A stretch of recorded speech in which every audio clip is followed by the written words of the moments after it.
Arrivée de Banque Populaire, vainqueur du Vendée Globe 2016. Temps de course, 74 jours, 3 heures, 35 minutes, 46 secondes.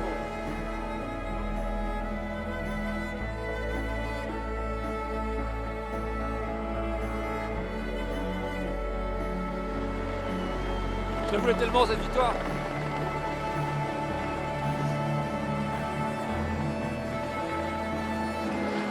Voilà, j'ai réussi.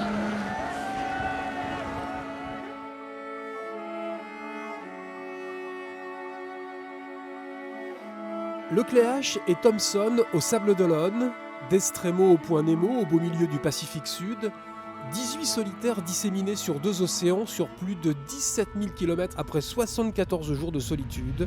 Retour sur cette 11e semaine de course.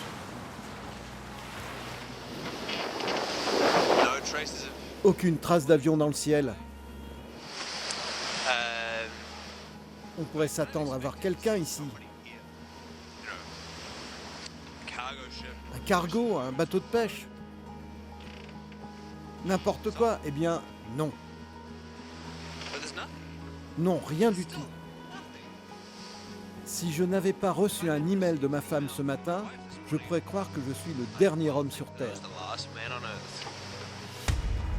Au 71e jour de course, Fabrice Amédéo quitte enfin le Pacifique pour l'Atlantique, une grande première pour lui. Je pense à Joséphine, Louise et Garance. Eh les filles, votre papa il a envoyé du lourd, hein. Wouhou. Oh la vache. Je pense à mon grand-père Jean. Il est là-haut, je sais qu'il est fier. Et je remercie tous mes partenaires, c'est un truc de malade. Et on a refusé ce Cap Horn toute la journée. On a souffert.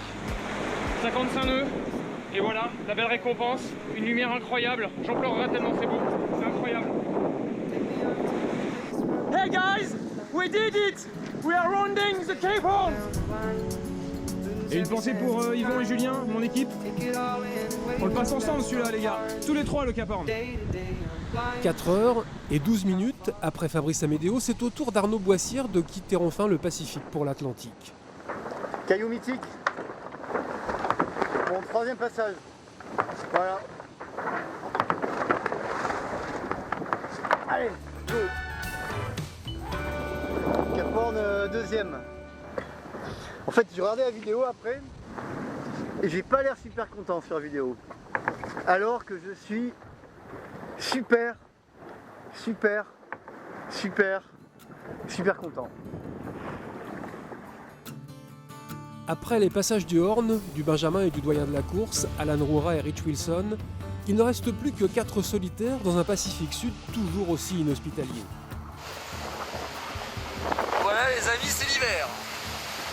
Là je peux vous dire que ça caille sacrément, il y a du vent. Là on est dans le sud. À 35 nœuds, du brouillard, un froid de canard. Et puis on a reçu la liste des icebergs là, donc devant il y a une zone avec des icebergs. Donc, normalement le routage me fait remonter un petit peu, mais il va falloir être vigilant. Voilà, bah, c'était pour vous montrer à quoi ça ressemble. Avec les oiseaux derrière. En Atlantique, les conditions sont beaucoup plus favorables. Salut, bienvenue sur Comme un seul homme. On a du soleil, on sort de la dépression. Ça fait toute la journée avec 40 nœuds de vent, de la pluie, des grains. Et maintenant, je sors les crocs. Et il y a du soleil et on sort de la dépression, c'est top. Bien content. 1700 000 plus en avant, Nandorfa et Louis Burton continuent leur remontée très solitaire aux abords de l'équateur. Alors que le tandem Lecam-Eliès, au contact depuis plus de 3 semaines, se bagarre pour la 5e place et celle du premier bateau à dérive classique. Et voilà, ça c'est de la pétole de chez Pétole. Bah du coup on va pouvoir s'aventurer un petit peu, hein. Clac clac clac. Et là c'est Keguiner et Yann Eliès. Et voilà. Bon bah c'est un peu court mais là ça rentre un petit peu donc faut être dessus hein, parce que l'autre à côté ils vont pas nous rater. Hein. Mon gros objectif, c'est de finir 5ème. J'aimerais bien finir 5ème. 6ème, ce serait presque une déception, ce qui est paradoxal, parce que c'est qu'il y a une place de plus que 5ème. Ça va pas être simple, parce que Jean est un sacré lascar, hein, il lâche rien. 260 000 plus en avant, Jean-Pierre Dick a pris ses distances. Lui qui a réalisé le meilleur temps de l'histoire du Vendée Globe sur la portion Cap Horn-Équateur en un peu moins de 13 jours et 4 heures, a longtemps espéré une place sur le podium.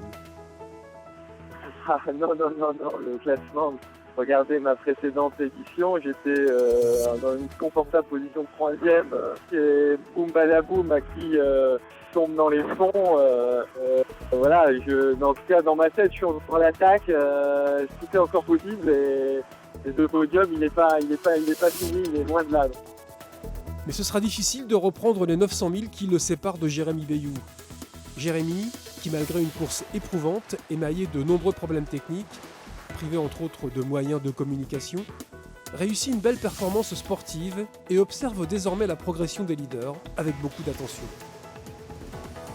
Ça va pas être simple, il y en a qui est dans une dynamique positive de gagner des 1000 et l'autre qui est en train d'en perdre, donc voilà, et puis après faut qu'aucun des deux fasse des boulettes, hein, parce que je pense qu'ils ont encore un peu de vent fort à faire et voilà, parce que moi je suis derrière en embuscade, hein, un peu loin, mais voilà quoi. 16 janvier, à 3 jours de l'arrivée, en tête de course, Alex Thompson continue à mettre la pression sur Armel Lecléache, le talonne à moins de 73 000, et cerise sur le gâteau, s'octroie le record de distance en solitaire. 536,81 000, 994 km en 24 heures. Le bateau est une fusée. 25, 26, 27, 27,6. Nouveau record des 24 heures. Il faut que je me rapproche le plus possible d'Armel. On ne baisse pas les bras, mais j'ai des problèmes avec la barre. J'ai du jeu dans le système de barre. Il va falloir être très attentif pendant les prochaines 24 à 48 heures. Je vais essayer de saisir ma chance.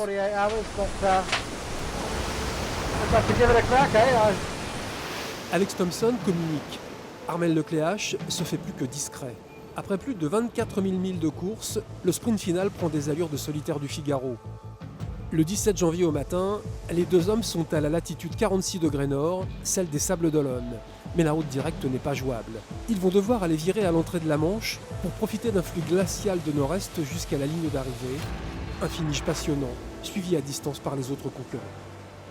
Vous avez vu les vitesses dernièrement d'Alex Thompson, je crois que lui, il a le couteau entre tes dents, donc il va souffler pour essayer de doubler Armel. Moi je pense qu'il va avoir chaud jusqu'au bout, ça va être très serré, mais qu'il va tenir. Voilà. En tout cas je lui souhaite parce que terminer 3 fois deuxième, ça va être difficile à vivre. Et je pense qu'il a mérité, c'est son année, il faut qu'il aille chercher la victoire. Alex fait un Vendée Globe magnifique, il a fait 3e il y a 4 ans, s'il fait 2e cette année, ça lui donnera bonne raison de revenir dans 4 ans. Dans l'après-midi du 17 janvier, à 400 000 de la pointe bretonne, un Falcon de la Marine nationale survole les leaders du Vendée Globe. Pour savoir si tout allait bien à bord. Ouais, super, tout va bien à bord, parfait, on se rapproche de l'arrivée et les conditions sont bonnes en ce moment. Après ça, on ira voir Alex Thompson. Est-ce que vous avez un message éventuellement à lui transmettre? Bah oui, dites qu'il reste derrière, c'est sympa, ça va bien. Non, écoute, tout va bien et puis très content de naviguer contre lui. We wanted to check that everything was okay on board and that your ship was all right. Yeah, everything's fine, thank you. Looking forward to getting to dry land again. I can't, still a few days to go. Can't wait to the finish line. Le 18 janvier au petit matin, 39 000 seulement, séparent les deux hommes qui vont devoir faire le virement de bord le plus décisif, le plus important de toute la course. There's no real option for me anymore. Doesn't look like there's any after attack is going to be win. So yeah, I think my options have run out. I'm very tired, so I don't have any tension about the finish. I have tension about trying to make the autopilot work so I can sleep. C'est pas facile depuis un petit moment. Les dernières heures est un peu compliqué parce que il y a beaucoup de trafic maritime. On aura être prudent et vigilant. Les dés sont jetés, dénouement dans moins de 24 heures. demain ou après-demain ils arrivent et moi je suis à 10 000 milles ou un tout petit peu moins de 10 000 milles quoi. Ça par contre c'est pas très facile à vivre quoi, voilà. Ça, de savoir que les mecs sont arrivés à la maison, alors que moi quand je vois la route qui me reste à faire, c'est un peu drôle quoi disons. Au petit matin du 19 janvier, au large de Belle-Île, Armel Lecléache distance désormais Alex Thompson d'une petite centaine de milles. Armel, Délico, est-ce que tu me reçois sur le 16 ?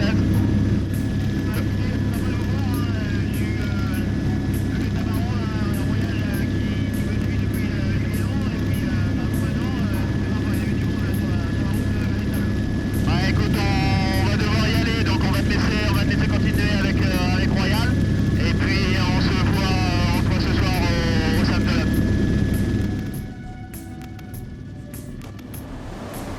Top, arrivée de Banque Populaire, vainqueur du Vendée Globe 2016. Cette victoire, c'est celle d'un marin d'exception qui n'a jamais rien lâché, qui a su résister à la pression. C'est aussi le terme d'une quête qui aura duré presque 10 ans en terminant 2 fois à la 2e place du Vendée Globe. La 8e édition sera donc la bonne, une 8e édition dominée par le duel au sommet avec Alex Thompson, une régate planétaire sous haute tension qui se termine en apothéose. Finalement, ce plaisir de voir le pétillement dans les yeux de ce garçon qui attend ça depuis 10 ans, c'est sa médaille d'or. Il a fait 2 beaux Vendée Globe avant et là il nous a sorti une copie parfaite, donc voilà, on peut que être réjoui pour lui et je crois que c'est un très bon moment qu'il est en train de vivre et qu'il est en train de partager avec tous les gens qui sont ici. Bravo Armel, quelle belle course! Il le mérite vraiment 2 fois 2e, une fois 1er, c'est une fantastique performance. On ne peut jamais savoir ce qui va se passer. J'ai réalisé quelques heures avant l'arrivée que c'était fini. C'est super finalement d'être ici. La course est terminée et je suis très heureux d'être 2e. Je ferai peut-être mieux la prochaine fois. Maybe next time it'll be one better.